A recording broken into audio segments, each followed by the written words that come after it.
Jadi dilihat dari istilahnya ya, dietary diversity atau keragaman makanan. Jadi kalau seperti ini kita bisa menyimpulkan bahwasanya dalam satu piring itu kita mengkonsumsi bermacam-macam sumber makanan.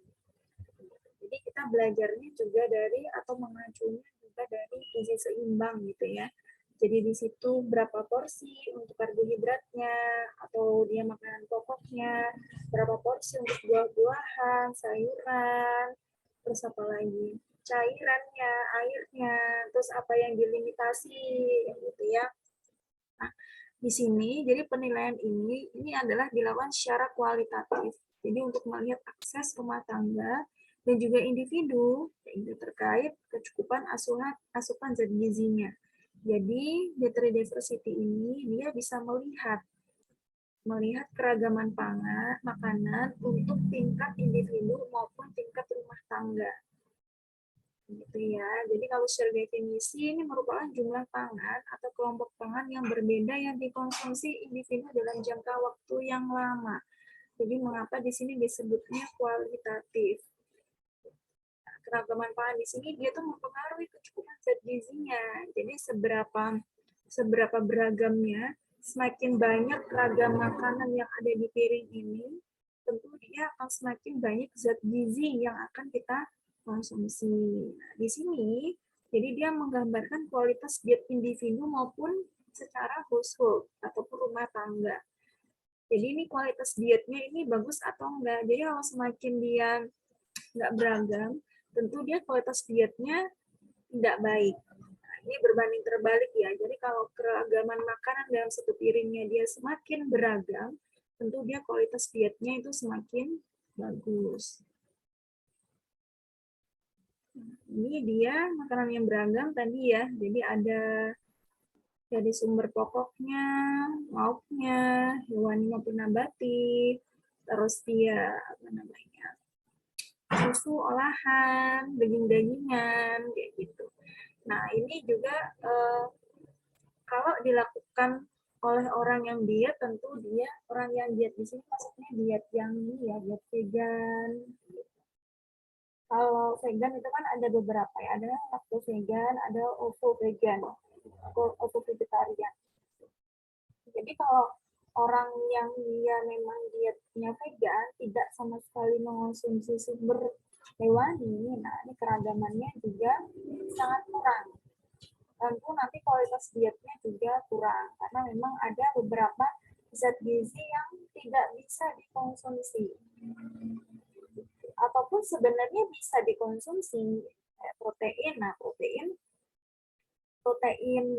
lah ya secara umum kayak gitu. Ini dari nabatinya ada, tapi kan dari hewaninya nggak ada.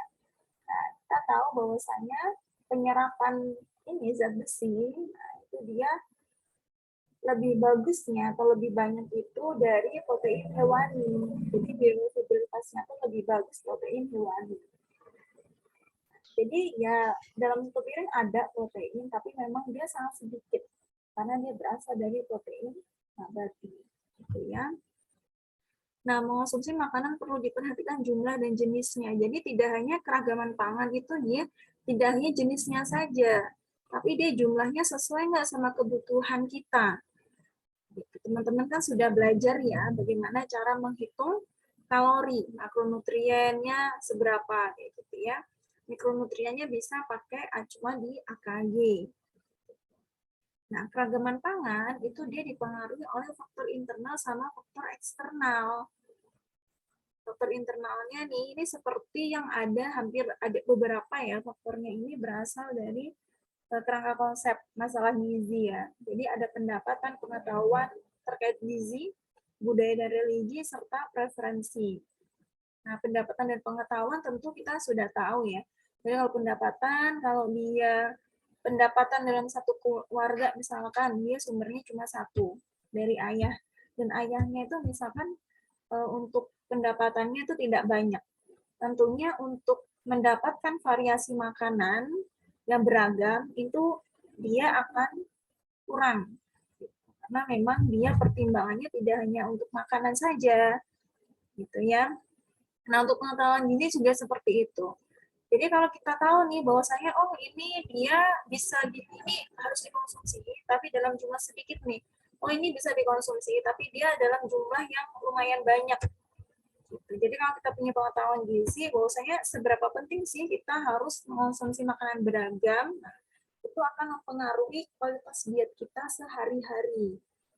Gitu ya. Nah, kalau budaya dan religi ini ada beberapa agama yang tidak memperbolehkan makanan ini gitu. Tidak boleh mengonsumsi ini. Nah, ini akan mempengaruhi keragaman makanan serta preferensi. Jadi preferensinya yang disuka, yang nggak disuka gitu. Itu akan mempengaruhi keragaman makanan. Ya, untuk faktor eksternalnya dia ada produksi, ketersediaan, distribusi bahan makanan. Jadi lebih ke proses ini ya habis panen menuju ke rumah tangga ataupun ke individu gitu. Jadi kalau produksinya misalkan di suatu daerah produksi gandumnya dia menurun. Nah, ini dia bisa mempengaruhi konsumsi dari daerah tersebut. Kemarin ya masalah sampai sekarang ya masalah eh, penyediaan gandum di seluruh negara gitu ya karena memang produsen yang paling kayak berpengaruh dan juga banyak gitu ya gandumnya itu kan berasal dari Ukraina gitu. Dan sekarang masih mengalami peperangan. Nah, ini dia akan berpengaruh nih pada apa namanya ekspor gandum ke seluruh negara. Selanjutnya ketersediaan juga dia pengaruh sama pendapatan juga nih, sama pengetahuan gizi. Dia ketika membeli dengan uang misalkan membeli dengan uang 5.000 nih, jadi satu hari misalkan si ibu dia hanya diberikan yaitu uang untuk membeli bahan makanan, gitu, misalnya 10.000 gitu ya satu hari. Gitu. Nah, itu bisa jadi tidak bervariasi, ataupun dia bisa bervariasi kalau dia punya pengetahuan. Gitu ya. Jadi 10.000 itu kan sebenarnya banyak ya kalau sehari gitu. Tapi tentu juga dia berpengaruh sama jumlah anggota keluarga ya. Misalnya distribusi bahan makanan. Ini juga bisa mempengaruhi kualitas dan juga kuantitas nih pas waktu setelah panen. Jadi misalnya pas waktu distribusi, pas waktu transportasinya nih, hasil panennya ini transportasinya nggak bagus, misalkan jalannya nggak bagus, yang mengakibatkan misalkan untuk bahan makanannya saling berbenturan, kayak gitu tuh terjadi, itu adalah kerusakan fisik ya. Terus pas waktu dia di penyimpanan, misalkan di penyimpanan bulognya kayak gitu ya, ternyata tidak dijaga baik kelembapan lantai, terus kelembaban ruangannya, terus dia posisi barangnya, jadi nggak boleh gitu kan ya, nggak boleh dia menempel di lantai, jadi harus ada kayu atau apa gitu ya supaya nggak menempel, supaya nggak lembab. Terus bagaimana caranya untuk menanggulangi adanya hama? Itu penting. Jadi kalau di sini juga tidak diperhatikan, tentunya stok itu kan dari segi kualitas maupun kuantitasnya juga akan berpengaruh ya, yaitu bagi jumlahnya gitu. Ketika dimakan tikus atau dia misalkan kena jamur, itu kan pasti tidak bisa digunakan. Gitu. Jadi bisa berkurang. Gitu. Nah, jadi kalau di gizi seimbang itu kan ada prinsip ya, bukan pesannya ini prinsipnya dulu dia ada mengonsumsi keanekaragaman pangan. Jadi mulai dia jenisnya apa saja nih di dalam satu piring, pada satu piringku jumlahnya cukup nggak sesuai dengan kebutuhan kalian, proporsi makanannya seimbang atau tidak nih, gitu. Karena kan di tumpeng itu kan ada ini ya, ada porsi-porsinya. Nah, kita dulu di awal juga belajar ya, porsi misalkan 3 sampai 4. Nah, kalau dia di convert atau konversi kayak gitu ya dengan gram kayak gitu. Nah, itu seberapa gram kayak gitu. Nah, ini dilakukan secara teratur. Harapannya memang dia ketika kita mengonsumsi ragam makanan dalam satu piring itu kita bisa bisa mempraktekannya tuh dalam keseharian kita gitu ya. Jadi kalau misalkan nih ya kayak gitu ada sehari ini adanya protein nabati aja nggak masalah, yang penting di situ diusahakan ada sayur, ada buah kayak gitu. Jadi ini juga balik lagi penting ke pengetahuan gizi ya. Jadi nggak semua, jadi misalkan orang berpikir gitu ya, buah-buahan ini mahal, nggak bisa konsumsi kayak gitu. Jadi yang pertama bisa disolusi kayak gitu ya, dengan memang membeli bahan-bahan makanan yang dia terjangkau. Yang kedua, kalau memang misalkan kita memang agak kesusahan kayak gitu, ini mencoba untuk melakukan aktivitas bertanam. Jadi misalkan tanaman apa sih yang dia agak mudah kayak gitu, buah-buahan ataupun sayuran yang dia agak mudah kayak gitu untuk ditanam kayak gitu ya. Jadi sebenarnya kalau apa namanya pejabat ya ataupun DPR itu bilang bahwasanya oh misalkan harga cabai itu mahal kayak gitu, ya udah tanam aja kayak gitu, itu memang nggak 100%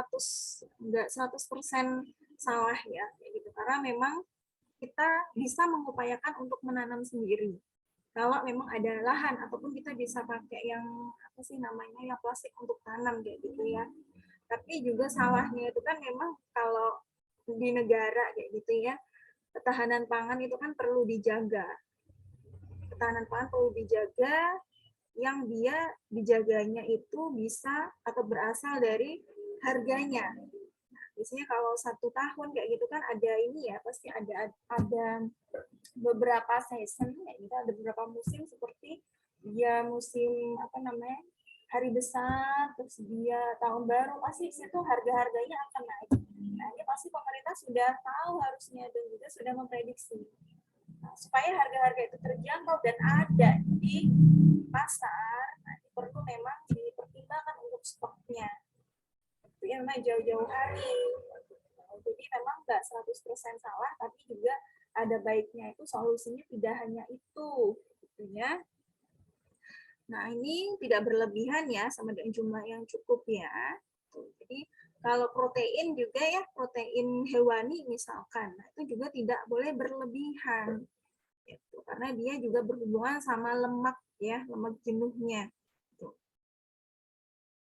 Nah, ini pesan gizi seimbang ya. Jadi tidak hanya dia terkait makanan juga, tapi juga dia apa namanya higien sanitasi dan juga aktivitas fisik dan juga minum air yang memang harus diperhatikan juga. Jadi kita juga sebenarnya harus memperhatikan di sini, maksudnya kita nggak boleh cuma memperhatikan keanekaragaman pangan aja yang kita konsumsi. Terus kita di situ tidak mempraktekkan yang namanya melakukan higien sanitasi, terus olahraga secara teratur. Nah, itu kan nanti makanan yang kita konsumsi ya sebenarnya memang sesuai kayak gitu, tapi kan untuk mendapatkan imunitas itu kan tidak hanya dari makanan gitu kan ya. Kalau misalkan kita makanannya beragam, tapi kalau sehari-hari kita nggak beraktivitas fisik, nah itu kan sama aja ya, jadi imunnya itu bisa menurun gitu. Nah ini ya, ini prinsipnya yang pertama gitu ya, ataupun pesan gizi seimbang yang pertama gitu. Syukuri dan nikmati keanekaragaman makanan. Di sini ya, jadi keanekaragaman makanan ini memang dia mempengaruhi kualitas maupun mutu gizi. Dan juga tentunya dia juga akan mencukupi ya gitu ya kebutuhan mikronutrien, tidak hanya makronutrien yang dari protein. Tapi ini juga harus diperhatikan tadi ya. Jadi kan tadi ada faktor eksternalnya juga terkait keamanan pangan, mulai dia dipanen sampai dia disimpan gitu di gudang ataupun dia di rumah. Jadi memang harus diperhatikan supaya dia tidak mengubah nih kualitas dan juga kuantitas dari makanan. Gitu. Ini ya, gizi seimbang dan juga piringku. Jadi kita masuk ke metode ya. Jadi untuk menilai keanekaragaman makanan itu, kita menggunakan instrumennya tuh Dietary Diversity Score atau DDS. Nah, DDS itu ada dua. Ada individual, itu dan juga ada household dietary diversity score. Jadi untuk rumah tangga dan juga untuk individu.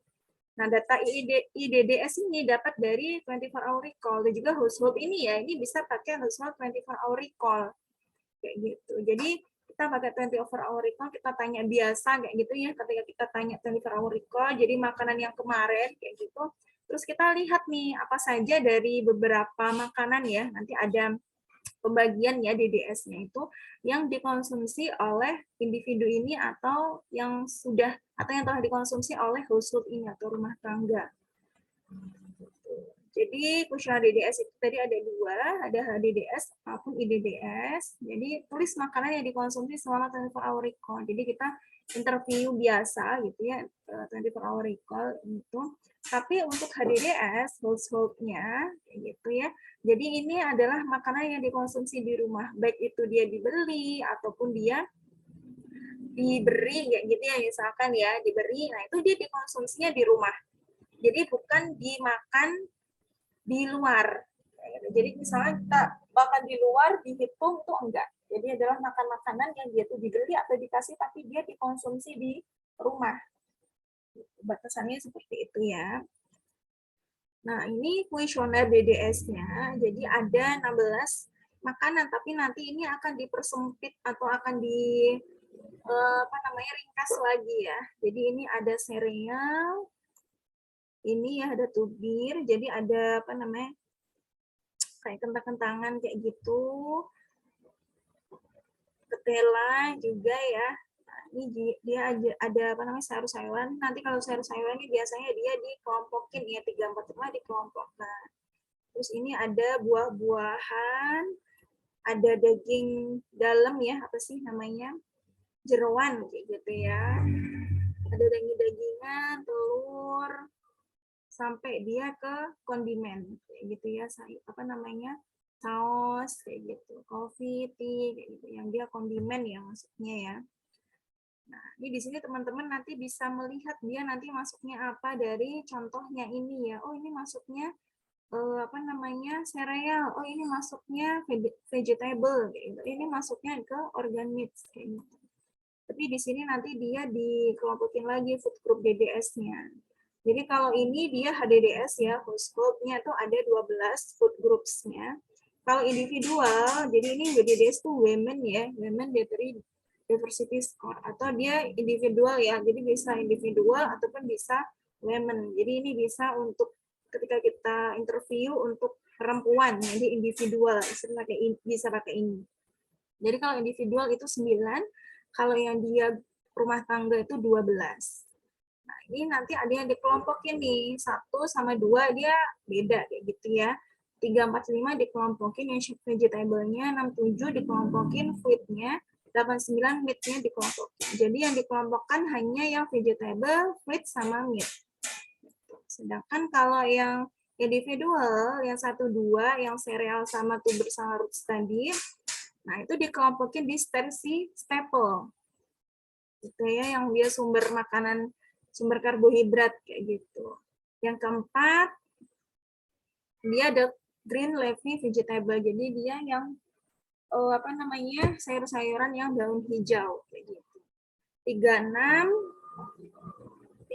jadi ini nanti dipisah-pisah ya di sini ya. 36 dia dikelompokin jadi sini. 57 dia fruits vegetable yang dia vegetable-nya bukan yang ini yang daun-daunan ya di sini ya. Nah, gitu. Jadi di sini kelompoknya nggak urut ya. Jadi 4 di sini dia bisa nanti bisa kalian nomorin sendiri nih. Misalkan ini jadi 1, ini jadi 2, ini jadi 3, ini jadi 4, 5, 6, 7, 8, 9 kayak gitu. Tapi kita harus tahu 1 itu dia apa, 2 itu apa, 3 itu apa, 5 itu apa. Kayak gitu. Nah, ini untuk grup individual sama yang household. Jadi teman-teman harus, kalaupun tidak ingat nanti ya kalian punya ini kan ya. Jadi ini sebagai rujukan gitu. Oh, ini masuk apa nih? Dan nanti juga bisa dimudahkan dengan example-nya tadi ya, contohnya tadi dari setiap kelompok. Oh, ini sereal contohnya apa saja nih? Nah, ini untuk yang anak usia 6 sampai 23 bulan ya. Jadi kalau misalkan teman-teman pengen tahu dietary diversity-nya ini juga harus berdasarkan ini WHO yang 2010 terkait guideline-nya ya, PMBA guideline PMBA-nya ya. Kalau bahasa Inggrisnya tuh IYCF kayak gitu, IYCF. ya. Jadi ada guideline-nya sendiri. Nah, di sini 8 food groups-nya ya. Jadi yang satu tuh grain, roots, sama tubers. Duanya vitamin A, yang dia rich plant food ya. Terus 3, dia sayur-sayuran atau buah-buahan. Jadi di sini dia bilangnya atau ya. Jadi di sini kan skornya 0 sampai 8 ya. Jadi kalau misalkan dia cuma ada buah-buahan berarti dia skornya 1 kayak gitu. Kalau cuma ada sayur-sayuran dia skornya 1 kayak gitu kan. Kalau nggak ada 0, kalau ada 1 gitu kan ya.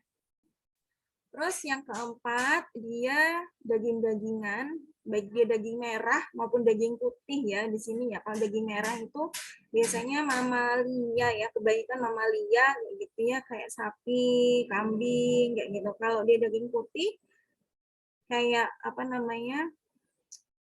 Poultry gitu ya, unggas, seafood kayak gitu. Terus ini dia telur nomor 5, terus ini dia polong-polongan ataupun kacang, nomor 7 susu maupun produk susu. Nah, susu di sini tuh susu ASI ataupun dia produk susu ya. Jadi ASI bisa ataupun dia susu formula bisa atau produk susu, produk olahan kayak gitu. Terus 8, jadi produk olahan sama produk itu beda ya. Terus ini dia yang makanan yang dimasak dengan minyak, itu dimasukin di nomor 8 gitu. Karena kan usia di atas 6 bulan ini kan sudah MPASI ya. Gitu.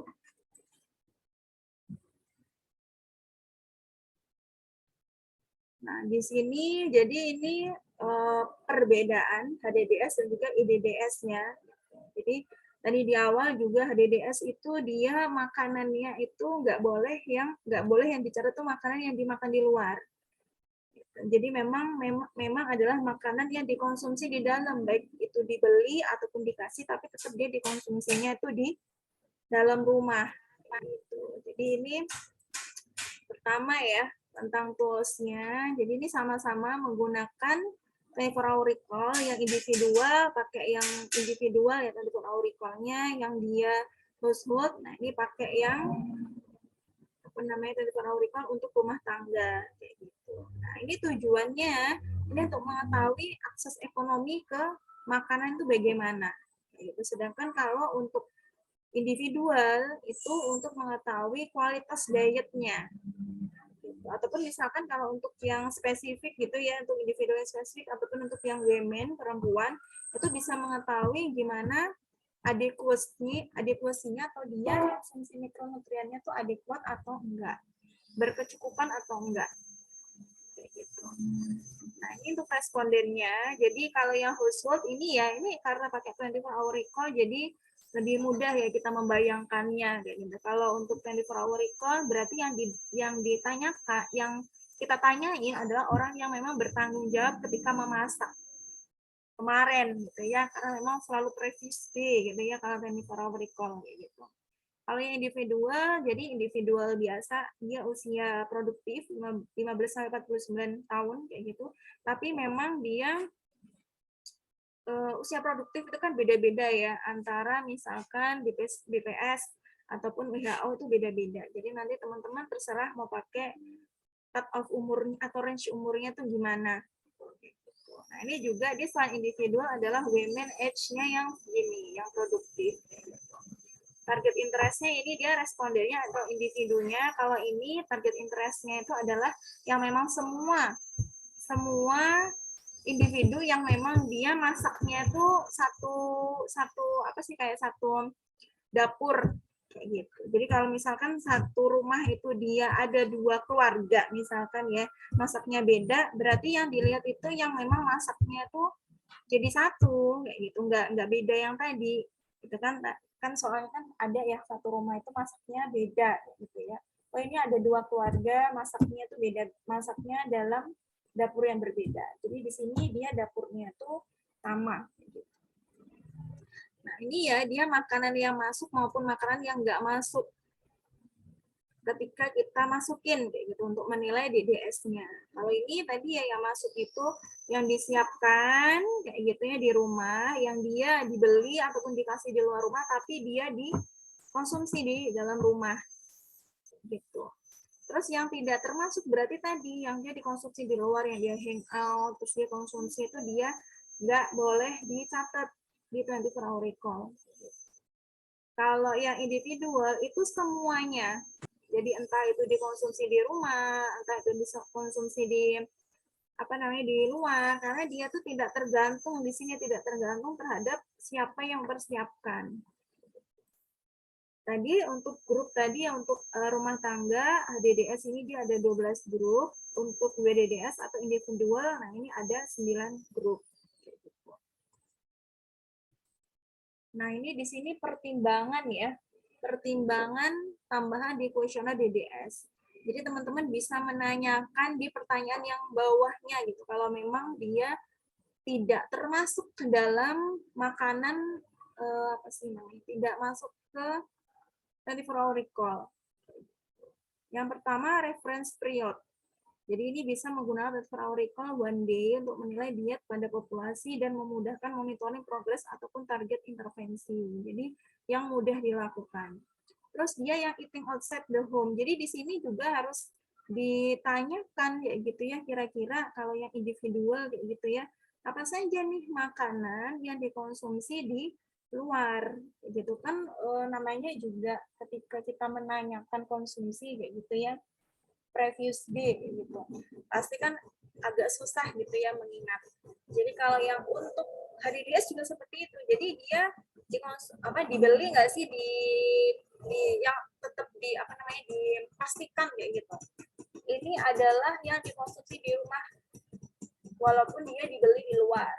Kalau ini DS kan terserah ya, yang dia dibeli di luar, dimakan di luar tuh nggak masalah gitu.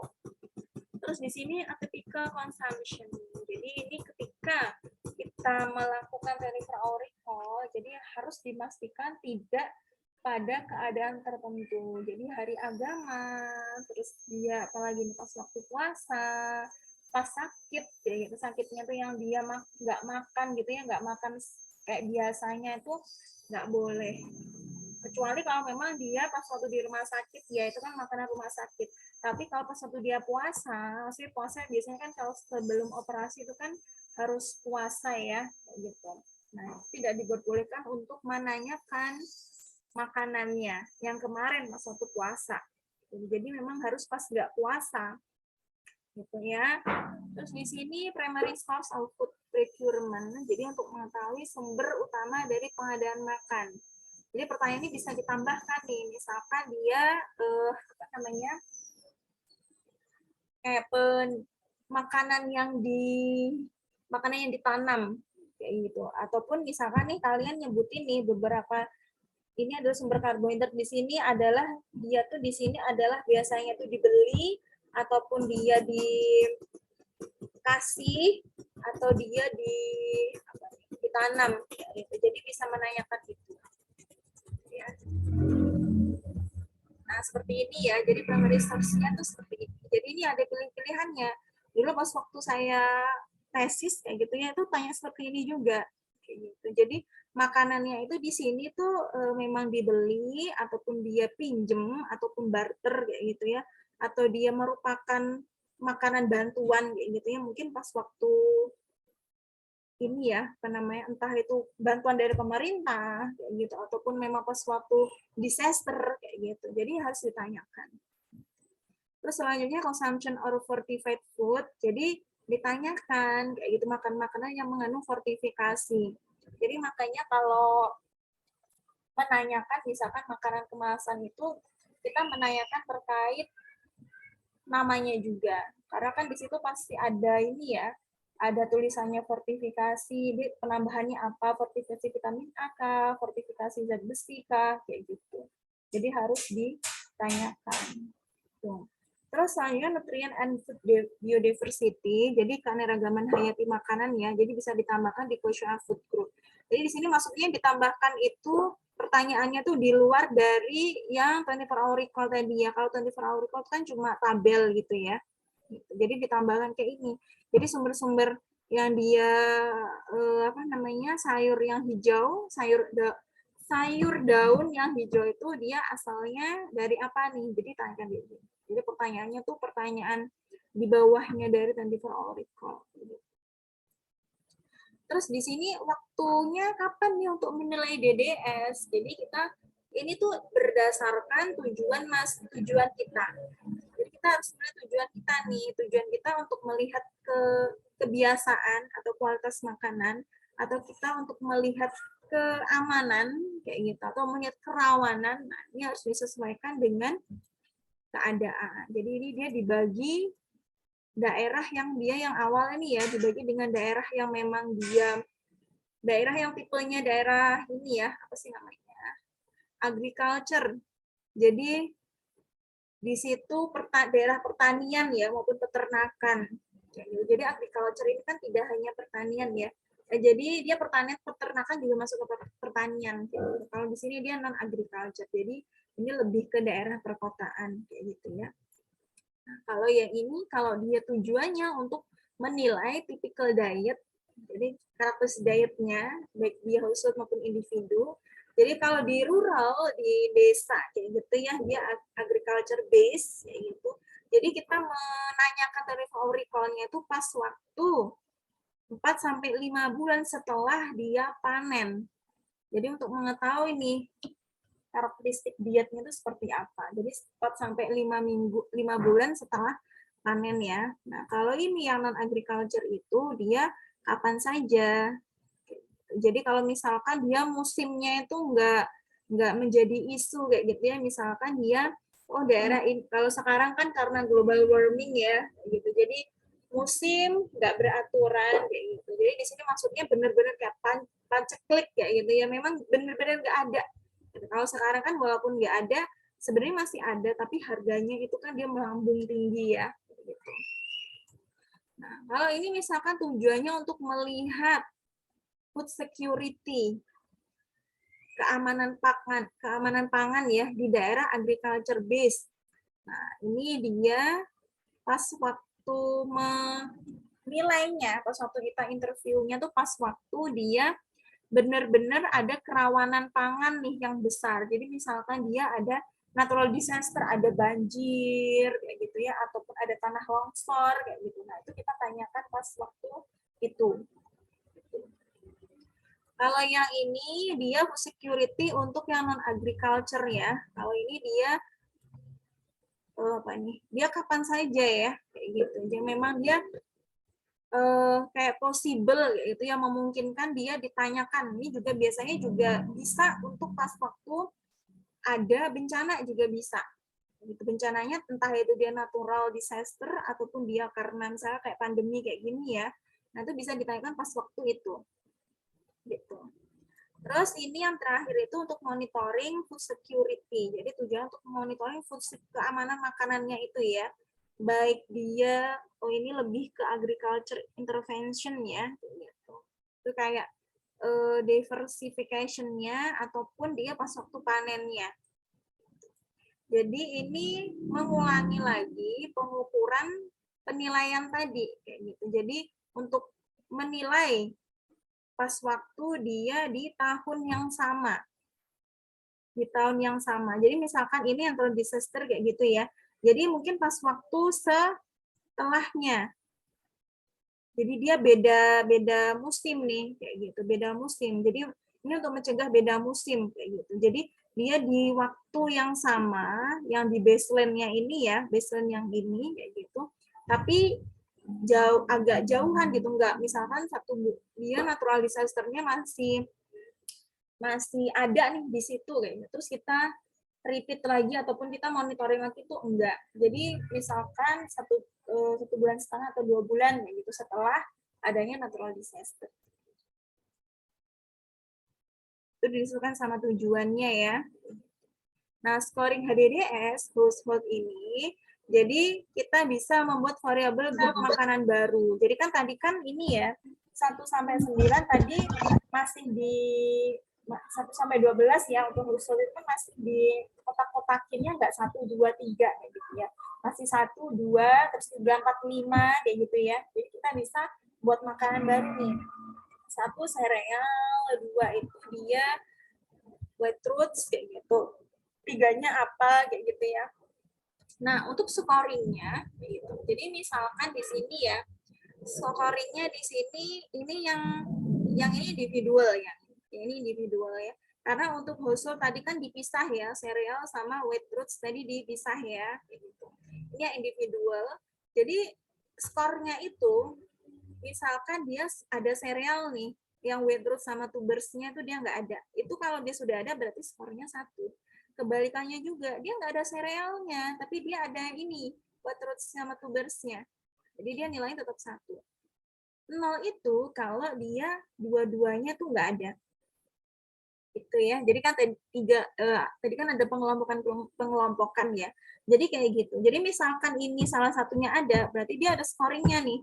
Kalau semuanya itu nggak ada, berarti dia 0. Jadi variabel barunya yang tadi ya, jadi angka-angkanya tadi juga 1, 2, 3 itu bisa diubah, karena tadi kan masih pengelompokan beberapa makanan ya. Terus setelah itu dihitung berapa skor HDDS maupun IDDS-nya. Jadi untuk pengelompokannya itu sebenarnya nggak ada cut off yang dia spesifik. Kayak gitu, kayak cut off tuh kayak IMT kayak gitu, berapa sampai berapa dia disebut normal kayak gitu. Jadi di sini dia pakainya median, angka tengah kayak gitu ya. Jadi kalau dia di atasnya 6, dia tuh berarti data skornya bagus, dia tinggi, jadi bagus kayak gitu. Nah ini dia kurang dari 3, nah ini dia kurang. Jadi dia nggak, kualitas dietnya tuh nggak bagus. Kayak gitu. Nah, dalam menilai DDS itu harus diingat nih, yang pertama, DDS tidak menilai jumlah. Kalau 24 hour recall, kalau kita cuma melihat 24 hour recall-nya aja, kita kan bisa menilai kecukupan makanan individu ya. Tapi kalau kita niatnya adalah untuk menilai skor DDS-nya, jadi kita cuma lihatnya tuh ada atau enggak nih makanannya. Sebenarnya itu masih sering banget, bukan sering ya, masih jarang banget dijadiin topik skripsi ya buat teman-teman ya. Jadi di sini dia tidak melihat jumlahnya tapi kualitasnya. Jadi dia konsumsi enggak sih gitu, di antara 9 makanan tadi, 9 food group tadi gitu.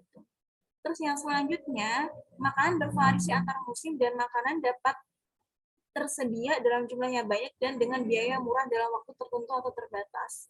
Jadi memang variasi makanan antar musim itu dia berbeda gitu ya, apalagi di sini dia variasi di pedesaan maupun di perkotaan itu pasti berbeda karena memang dia dipengaruhi aksesnya. Kalau di sini contohnya mungkin perkotaan lebih ini ya, lebih banyak kayak gitu ya dibandingkan pedesaan, tapi sekarang itu sudah banyak kayak gitu ya, di pedesaan tuh ada mat-mat yang memang dia kayak dana desa kayak gitu, jadi memang sudah lebih berkembang lagi.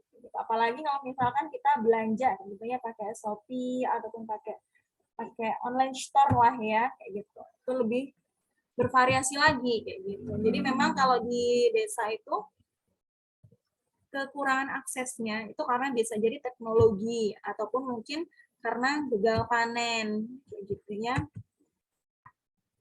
Yang selanjutnya menilai pola konsumsi dari skor DDS. Jadi ini dia per negara itu dia beda-beda nih. Ini contoh ya. Jadi food group consumed by kurang dari 50% household di Mozambik. Jadi kalau yang kurang dari 3, yang tadi dia rendah, yang gitu ya, itu biasanya dikonsumsi itu adalah yang ini.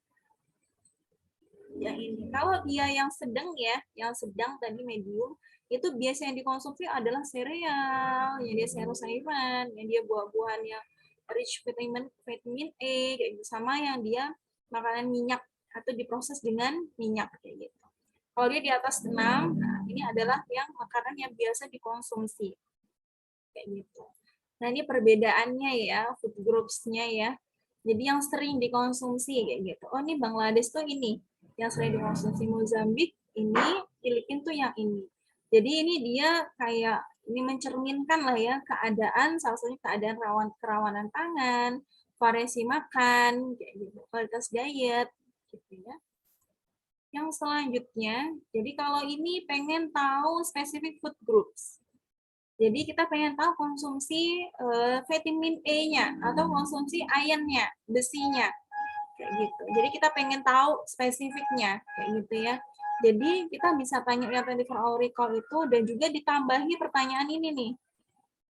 Kalau dia nggak masuk food groups ya di sini ya, jadi kalau dia misalkan ada beberapa makanan di sini yang maksudnya dia penilaiannya ya, itu dia nggak masuk nih ke food groups-nya itu. Jadi kita bisa bertanya terkait sumber vitamin A yang dia plant maupun ya dia animal based kayak gitu ya. Nah, itu di question number 3 sampai dia 30. Jadi yang tadi makan-makan apa saja nih yang dia apa namanya? Yang vegetable ataupun tubersnya dia rich vitamin A. Jadi kalian kasih kayak contohnya ataupun pertanyaan tertutup kayak gitu ya. Itu. Kalau iron juga di sini organic, flesh meat, fish ataupun seafood. Kalau memang dia misalkan nggak ada kayak gitu ya. Nah, ini indikatornya ya. Jadi indikator dia konsumsi vitamin E ataupun sumber Fe. Jadi kalau di tingkat rumah tangga ataupun individu yang dia konsumsinya sumber nabatinya kayak vitamin E itu yang dia sayur-sayuran, umbi-umbian, yang dia berdaun hijau sayurannya ataupun buah-buahan yang kaya vitamin E. Untuk yang dia sumber hewani yang kayak vitamin E itu ya dia kebanyakan jeroan ya, gitu jeroan, terus dia telur, susu dan olahan susu kayak gitu.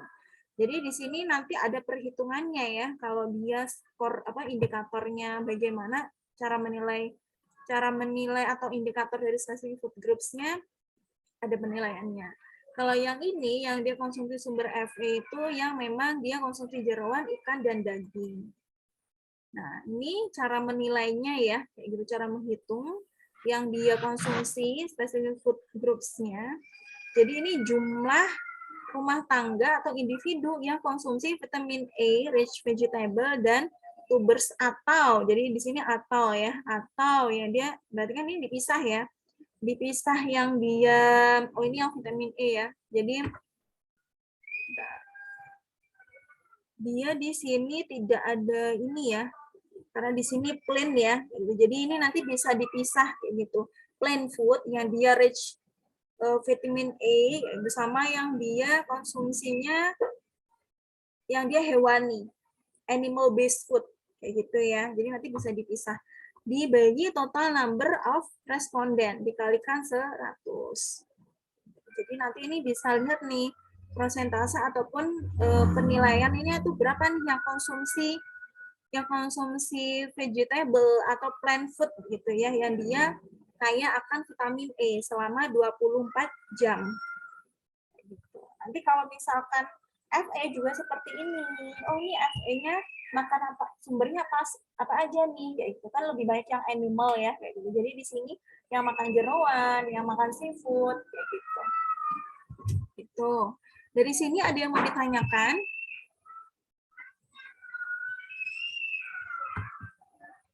Ada yang mau ditanyakan terkait DDS. Jadi DDS itu tools-nya itu kita pakai 24-hour recall. Setelah itu kita melihat nih, kira-kira dia konsumsi sereal nggak sih kalau misalkan household ya, konsumsi sereal nggak? Terus dia konsumsi telur nggak? Terus dia konsumsi sayur-sayuran nggak? Konsumsi buah-buahan nggak? Kalau tadi kan dia dipisah ya, digabungin kayak gitu ya. Yang dia sayur-sayuran yang dia daunnya hijau, sayur-sayuran lainnya yang dia rich vitamin A gitu. Kalau yang individual tadi dipisah kayak gitu. Sayur-sayuran yang dia rich vitamin A sama sayur-sayuran yang dia hijau, berdaun hijau tuh dia dipisah.